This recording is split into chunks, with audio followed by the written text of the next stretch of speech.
The Whispering Bamboo. In the quiet village of Luantien, nestled between rolling hills and thick bamboo forests, lived a young man named Mateo. The village was small and peaceful, surrounded by fields of rice and patches of forest where sunlight filtered through the leaves like scattered gold. Everyone in Luantien knew one unspoken rule: never enter the bamboo grove after sunset. The elders spoke of the whispering bamboo, a strange and eerie phenomenon where voices would drift through the bamboo stalks, soft and haunting. These voices whispered names, secrets, sometimes riddles that seemed to come from nowhere. Some villagers believed these were the voices of lost souls, trapped between worlds. Others said the forest itself was alive, watching, waiting. Mateo had grown up hearing these stories. He had listened quietly but never believed. He was a curious and bold young man, eager to prove that these tales were just superstition meant to scare children. One late afternoon, as the sun dipped low behind the hills, Mateo decided to venture into the bamboo forest, certain he would find no more than wind and shadows. "Mateo, it's dangerous," warned Aling Rosa, the village elder, when she heard of his plan. "The bamboo calls to those who do not listen. It is not a place for the living after dark." Mateo smiled. "I'll be careful, Lola. It's just stories." The village square emptied as night crept in, but Mateo slipped quietly toward the edge of the forest, the tall bamboo stalks rising like silent sentinels. The air cooled instantly as he stepped beneath the green canopy. The forest seemed to breathe around him, the stalks creaking softly as a breeze swept through. At first, all was still except for the crunch of his footsteps. But as the shadows deepened, Mateo heard it, a faint voice drifting on the wind. "Mateo." His heart stuttered. The voice was soft, almost a sigh. He stopped and looked around, but saw only the endless bamboo swaying gently. "Mateo." The whisper came again, clearer now, calling his name softly, like a song. He blinked, thinking it was a trick of the wind, but the voice was too precise, too close. "Who's there?" Mateo called out, voice steady despite the chill creeping down his spine. Silence answered. A rustle behind him made Mateo whirl around. The bamboo stalks shifted but no one emerged. The forest was too thick, too silent. The whisper returned, louder, almost pleading. "Mateo, come closer." Curiosity warred with fear. Mateo took a step forward, drawn deeper into the forest by the haunting voices. The light from the village faded behind him, swallowed by the dense green. The bamboo closed in, taller and thicker. Shadows lengthened, twisting between the stalks like living things. The air grew colder, the silence heavier. A strange sensation prickled at Mateo's skin, a feeling that he was being watched by eyes that did not blink. The voices grew into a chorus, overlapping whispers in a language he couldn't understand but felt deep within his bones. "Stay with us. Never leave. Forever." The ground beneath his feet softened.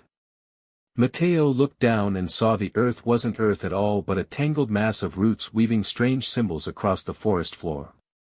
The whispers echoed all around him, a choir of voices rising and falling like wind through the leaves. His heart pounded.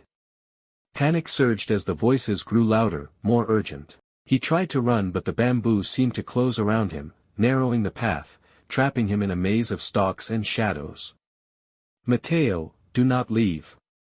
Breathless and trembling, he pushed forward blindly, desperate to escape. Suddenly, he stumbled into a small clearing bathed in pale moonlight.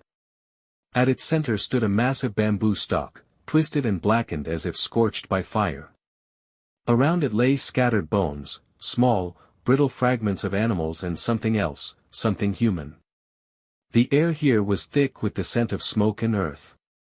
Mateo's voice caught in his throat. The whispers were gone, replaced by a heavy silence that pressed down on him like a stone. From the shadows stepped a figure, tall, cloaked in shadows with eyes glowing faintly like embers. The forest held its breath. "I am the keeper of the bamboo," the figure said, voice a low rumble that seemed to come from the ground itself. "You have heard our call. Mateo swallowed hard. What do you want?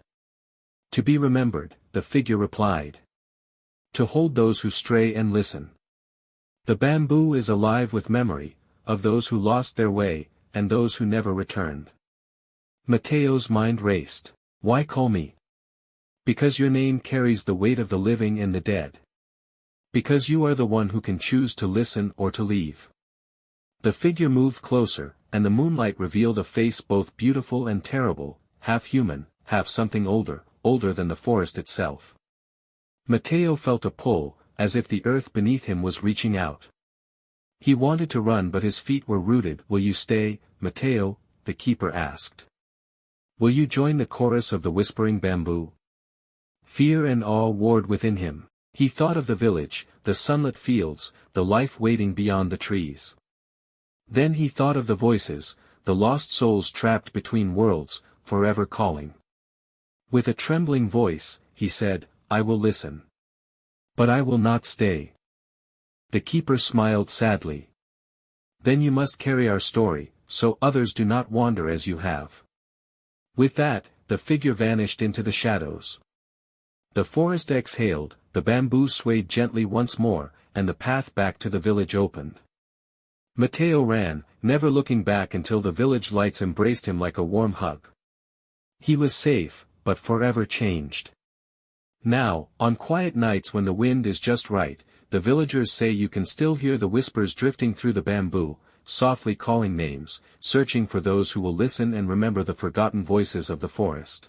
After that terrifying night, Mateo returned to the village a changed man. Though safe in the sunlight, his mind was heavy with what he had witnessed. The whispers had followed him, not in sound, but in memory.